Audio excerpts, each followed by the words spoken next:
একটা সময় এখন আসছে আমরা আবেগটাকে বাদ দিয়ে বিবেকে আসি, এবং আমাদের সবার এই ক্যাম্পেইনটা করা উচিত, ইনক্লুডিং আস, যাতে করে ভালো মানুষরা রাজনীতিতে আসে, ভালো মানুষরা পলিটিক্সে আসে, ভালো মানুষের নেতৃত্বে আসে, দেশ পরিচালনায় ভালো মানুষ থাকবে।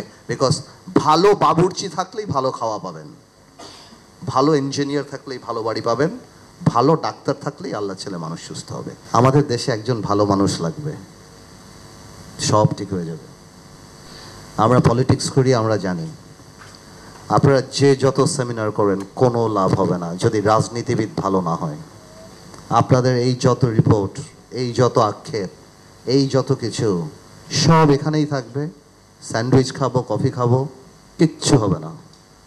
If we do not feel that we want change, if we do not feel that our power should be limited, nothing will happen. এবং গত 50 বছর তাই হয়েছে। আপনি আমাদের কনস্টিটিউশন বিশ্বের যে কাউকে দেন, দারুণ কনস্টিটিউশন, কিন্তু কোনো লাভ মানে নাথিং ইজ উইদাউট ফ্লস, প্রত্যেকটা দেশেই থাকতে পারে। কিন্তু আপনি যাই করেন, আমি মনে করি ভালো রাজনীতিবিদ আনার জন্য আপনারা সেমিনার করেন। এই প্রেশার কি আজকে আপনারা এই কথা বলছেন, উইথ ডিউ রেসপেক্ট আমি বলতে যাচ্ছি, যদি শেখ হাসিনা সরকার টিকে যেত এই সেমিনার কি হতো? আমরা যখন মার খেতাম, ছাত্ররা যখন এই আন্দোলনের আগে আমাদেরকে যখন ধরে নিয়ে যেত, ছাত্রদল বা জামাত করলেই যখন মৃত্যুটা খুব স্বাভাবিক ব্যাপার ছিল, যে ও জামাত করে, ও ছাত্রদল করে, ও তো মারা যাবেই, ওকে তো ধরা হবেই, তখন কিন্তু আমরা সেমিনার হতে দেখি নাই। হেফাজতের বাচ্চা বাচ্চা ছেলেদেরকে যখন দেখলাম কান ধরে উঠাতো বসাতো, সেই সময় কিন্তু আমাদের গায়ে লাগে নাই। গায়ে লেগেছে যখন নর্থ সাউথ আর ব্র্যাক ইউনিভার্সিটিতে গোলাগুলি হয়েছে। কেন? কারণ সেখানে আমার ভাই বোনরা পড়ে। সুশীলদের তখন গায়ে লেগেছে যে আমার ভাতিজা, আমার ভাই, আমার এরা পড়ে। তো জাতি হিসাবে আমরা কতখানি সেলফিশ, আমরা কত। এই আন্দোলন তো কোটা দিয়ে আরম্ভ হয়েছিল। কই কোটায় যারা আন্দোলন করেছিল, ওনারা যখন 2বার বীর দর্পণে যে ভোট ডাকাতি করে গিয়েছিল, তখন তো একবার চিন্তা করে নেই যে ভাই আমার গণতন্ত্রের সবচেয়ে বড় অধিকারটা হরণ করা হয়েছে, তখন আমার বাড়িতে এসে পড়েছে, আমার ভাই বোন রাস্তায় মারা গিয়েছে, তখন আমাদের হয়েছে। এবং অ্যাকুমুলেট ওয়েতে প্রথম আমি একটা অনুরোধ করব, আজকে আপনারা এমন কিছু বানান যাতে ইচ্ছা করলেও কালকে আমরা ক্ষমতায় যদি যাই আমরা নুইসেন্স না করতে পারি, তারপরের দিন জানি আপনারা রাস্তায় নেমে যান। কারণ এখন সত্যি কথা আমরা রাজনীতিবিদরা একটা জিনিসই ভয় পাই, যে আপনার প্রেডিক্টেবল শত্রু যেটা আওয়ামী লীগ করতে চেয়েছিল, যে খালেদা জিয়া বিএনপি চেয়ারপারসন বয়স হয়ে গিয়েছেন, এই তারেক রহমান আসতে পারবে না, জামাত ইসলামীর কোমর ভেঙে দিয়েছি, জাতীয় পার্টি তো আমিই চালাই, সুতরাং I will run, I will lead, I will rule.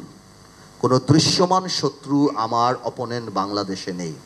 কিন্তু এই আল্লাহর তরফ থেকে যে অদৃশ্য যে একটা জিনিস চলে এসেছে, যার কারণে 15 দিনও টিকতে পারেন এই আওয়ামী সরকার, তো আমরা এখন জানি সেই জিনিসটাকে ভয় পাই, যে আমাদের অপোনেন্ট নাই, তার মানে এই না যে we can get away with any nonsense we do. ওই জিনিসটার জন্য আপনারা দাঁড় করান যে আমাদেরকে আপনারা আর স্বৈরাচার হতে দিয়েন না। এটা আমি জনগণকে বলবো। এই জনগণ 50 বছরই তো রাজনীতিবিদে দেখেছে, কোন নুইসেন্স করতে দেখে নাই। 50 বছর পর কেন এই এক ভদ্রলোক আমার ভাই আজাদ ভাই চলে গেলেন, ভাগ্যিস চলে গিয়েছে, কারণ অনেক কথা আমার এখন বলা উচিত না যদি he is not here, but আমার কথা হলো কেন এই রক্ষী বাহিনীর গল্প আজকে মনে পড়লো, আগে মনে পড়ে নাই? এই রক্ষী বাহিনীর পরেও কি 2008 সালে আওয়ামী লীগ নির্বাচিত হয় নাই? আওয়ামী লীগ এমপি বানায় নাই? এই ইয়াবাবদি বিচ্ছু শামসুদের কি এসপিরা স্যালুট দেয় নাই জানার পরও? এগুলি বাস্তব। তো আপনার যখন নৈতিক অবক্ষয় হবে, সব দিক থেকে হবে, আপনার প্রত্যেকটা সেক্টর খারাপ, আপনি কোথায় পাবেন? আপনি কোথায় পাবেন ভালো রাজনীতিবিদ? কে রাজনীতি করবে? গত 20 বছরে কারা রাজনীতি করেছে?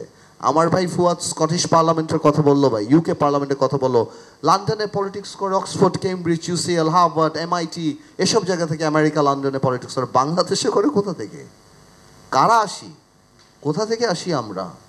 তো আমার কথা হলো এই সেমিনার করা যেতে পারে, ইংল্যান্ডের স্ট্যান্ডার্ডে কথা বলতে পারে, that the dust can come in, the wind can come in, the sunlight can come in, but the police cannot come in without my permission. আর বাংলাদেশে আমরা বলি that the dust cannot come in, sunlight cannot come in, the police can come in my house. তা আমার কথা হলো সেটাই, let's go back to the basic. মাথা যদি ঠিক না থাকে কিছুই ঠিক থাকবে না। আপনারা ক্যাম্পেইন স্টার্ট করেন সবচেয়ে বড়, আমরা আপনাদেরকে ভয় পাই, অ্যাটলিস্ট কেয়ার করি যাতে আগামীতে ভালো মানুষরা সংসদে আসে। এই যে পল্টু, ইয়াবাবদি, বিচ্ছু শামসু, মমতাজ, এইটা ওইটা যারা দাঁড়িয়েছে পার্লামেন্টে, when you have these people in the parliament, what do you expect? আমরা 15 বছর কিছু বলি নাই, এটা বাস্তব। 2014 সালে আমরা, আমাদেরকে মানুষ বলতো পারলেন না তো, আমি পারি নাই না, তুমি পারো নাই, পারলেন না তো আওয়ামী লীগকে সরাতে, ধরা খেয়ে গেলেন তো। মানে এটা কার? আমি যে বলছি কোথায়, আমার মাকে তো আপনি সেভ করতে পারলেন না, আমার মা তো, দেশটা কি আমাদের না আপনাদের না? তোলে খারাপ ভোটার খারাপ লিডার আনবে। I am sorry but this is truth. আপনি যদি এখন এলাকাতে তাকে ভোট দেন, মার্কা দেখে অস্থির হয়ে যান, তার প্রিভিয়াস রেকর্ড ভুলে যান, এবং আপনি যদি মনে করেন যে মার্কা দিয়ে দিল এই সবচেয়ে সত্য, এই সবচেয়ে ভালো মানুষ, এই ভালো খারাপে আগে কি করলো, আপনি যদি সেগুলি না দেখেন, খারাপ মানুষ আসবে। আর খারাপ মানুষ আসলে আপনি যত সংস্কার করেন, আপনি যা ইচ্ছা তাই করেন, আপনি যে ভাই বললেন যে ওটা মানে যা যা বললেন আপনারা সবাই, জুডিশিয়ারি বলেন, এই কমিশন বলেন, ওই কমিশন, আমরা সব ধ্বংস করে দেব যদি আমরা খারাপ মানুষকে নেতৃত্বে আনি। তো ভাই এতটুকুই মাথায় রাখতে হবে। আমি সিজিএসকে রিকোয়েস্ট করব, how to promote proper leadership in the country, এই জিনিসগুলি। আমার ভাই আর্টিকেল 70 নিয়ে একটা কথা বললো, আর্টিকেল 70 তো আমাদের মনের মধ্যে, আমরা এমনি কারো বিরুদ্ধে কথা বলি না, নট বিকজ অফ স্যাংশন যে আমাকে বাদ দিয়ে দেবে। Article 70 correctly says one thing, that if you vote, আপনাকে কথা বলতে তো মানা করে নাই, আপনি তো কথা বলতেই পারেন আপনার পার্টি ফোরামে, আপনি পার্লামেন্টে কথা বলতে পারেন। You can only invoke article 70 in case of voting, but you can always speak. কই আমরা কথা বলি? বলি না। ওয়াই? বিকজ আমাদের চরিত্রের মধ্যেই ওই জিনিসটা চলে আসে যে আমরা ওইটা বলতে পারি না, আমরা বলতে চাই না, বিকজ আমরা মনে করি আমরা হারাবো, বাট নট নেসেসারিলি সবাই যে হারায় এটা সত্যি না। আই হ্যাভ উইটনেসড, আমি অনেক বড় বড় জাতীয় পর্যায়ের মিটিংয়ে বিএনপির সাথে আমরা একসাথে কাজ করেছি, আমরা দেখেছি মেনি পলিটিক্যাল লিডার্স যারা দে হ্যাড রিজার্ভেশনস, কিন্তু যখন পার্টি কোনো সিদ্ধান্ত নেয় আমরা একসাথে সেটাকে সাপোর্ট করি, দ্যাটস আ ডিফারেন্ট থিং। কিন্তু এটা সত্যি কথা যে আমার মনে হয় ভালো রাজনীতিবিদ আসলে, I don't have the requisite expertise to talk about it, যে না আমি পুলিশ এটা হওয়া উচিত, এটা এই ব্যাপারে বই আছে, পাবলিকেশন আছে, এক্সপার্ট আছে, আমার বড় বড় এখানে যারা পুলিশের চাকরি করেন তারা আছে, সো আমি ওই সময় নষ্ট করব না। বাট আমি এতটুকু বলবো, ওই ক্ষমা চেয়ে পুলিশ ক্ষমা চাবে, এদেরকে মেরে ফেলেছে, ওদেরকে মেরেছে, কী লাভ? ক্ষমা চেয়ে কী লাভ হবে? কালকে আবার ক্ষমা চাবে। গত 15 বছরে কত র্যাব হত্যা করেছে, কত সাধারণ মানুষকে হত্যা করেছে, আমরা এই ব্যাপারে কথা বলিনি।